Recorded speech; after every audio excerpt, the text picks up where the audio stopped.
In the last video, we saw how the magnitude and sign of our state functions, delta H, delta S, and delta G, how they change when we manipulate a reaction. If you reverse a reaction, then each of these signs flip. So if you started positive, then each of them become negative. If you increase a reaction by a total magnitude of 2, then you're going to double each of these functions. If you take the reaction divided by a third, let's say, so times 1/3, then you're going to have 1/3 times each of those individual values. Okay, so when you reverse a reaction, you change the sign. When you increase the number of stoichiometric coefficients for each of these, you double or triple or whatever the reaction. And if you decrease a stoichiometric coefficient, you take your enthalpy, entropy, and free energy times that multiplication factor. So let's see an example of, and at the end of last video, I mentioned we're going to see how these ideas can play into being useful, and I mentioned this idea of Hess's Law. Okay, and Hess's Law tells us that basically chemical reactions are additive. Not just chemical, but physical reactions are additive.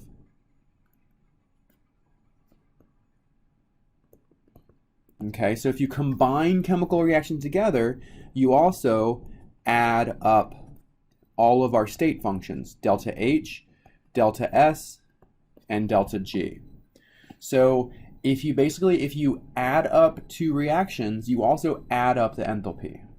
Okay, and let's see kind of a generic way of how this can be used. Let's say, for example, we have A plus B becoming C. And we know that the enthalpy for this reaction equals 10 kilojoules per mole. Okay? And we also know that D can become C.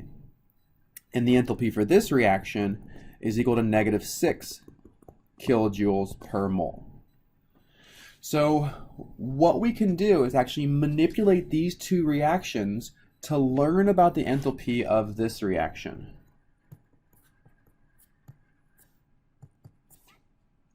Okay, so if we look closely at these two reactions, we notice that we have a common factor, C, in each of them.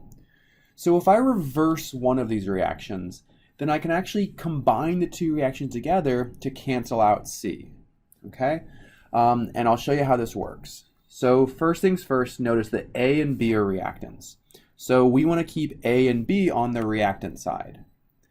D is a product, so we want to get D to be on the product side. So let's go ahead and reverse this reaction. And when we do, it becomes C goes to D, and the enthalpy is now equal to +6 kilojoules per mole. Remember, when we reverse a reaction, we change the sign. So we reverse this reaction, and this reaction became C going to D, so the enthalpy is now +6 kilojoules per mole. Okay, I'm going to rewrite this reaction down here so it's easier to see. So A plus B, that's a B, becoming C, and the enthalpy for this is equal to 10 kilojoules per mole. Okay, and hopefully what you can kind of notice here is that if we add these two reactions together, I'm going to add up all of my reactants and all of my products. Okay, so I end up with A plus B plus C. Again, this is a B. My handwriting's not so good today. This becomes C plus D. So I kept things the same color so you can see how they combine here. All right, and since we added up these two reactions, we also want to add up our enthalpy values. So delta H here is equal to the sum of the individual enthalpies, so 16 kilojoules per mole. Okay, so when I combine these two reactions together, I combine the enthalpy values. And what we can notice here is that I have C as a reactant and a product, so they actually cancel out, and I'm left with A plus B becoming D. And the enthalpy for this reaction is equal to 16 kilojoules per mole. So I'm able to figure out the enthalpy of a reaction that I don't know by using information about reactions that I do know. Let's see a cool example of how this can actually be used for a real system. Okay, so whenever you use fireworks, you're actually combusting solid magnesium. And when you do so, you form the solid magnesium oxide. So it's this combustion reaction that makes that really, really bright white light. Okay? And it's really hot, right? So it's an incredibly exothermic process. So the enthalpy of this reaction is really exothermic, but we don't know what it is. So we can actually design an experiment to help us figure out what the enthalpy of this reaction is. Okay? Because in the laboratory, we're able to figure out the enthalpy of a couple reactions. Okay? So we can measure the enthalpy of magnesium solid being dissolved by hydrochloric acid. And when this happens, we form magnesium chloride, and it's aqueous, plus hydrogen gas. Okay, and the enthalpy of this reaction is negative 457.02 kilojoules per mole. Okay, so this is an experimental value that we are able to determine in our laboratory. Okay? Another reaction that we're able to determine in our laboratory is we can take magnesium oxide and also dissolve it with hydrochloric acid. And when we do this, once again, we form magnesium chloride, which is aqueous, but this time we make liquid water.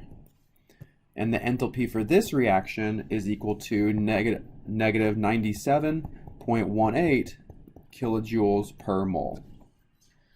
Okay, so what we can start picking out here is things that we need, right? So what we see here is we have magnesium oxide, which we see in this reaction that we want to know the enthalpy for. We see magnesium, which is present in the reaction that we're interested in. What we don't see is oxygen. Okay? Other common things that we see that perhaps we'll be able to cancel out is we see hydrochloric acid in both of our reactions. We see magnesium chloride in both of our reactions. Okay?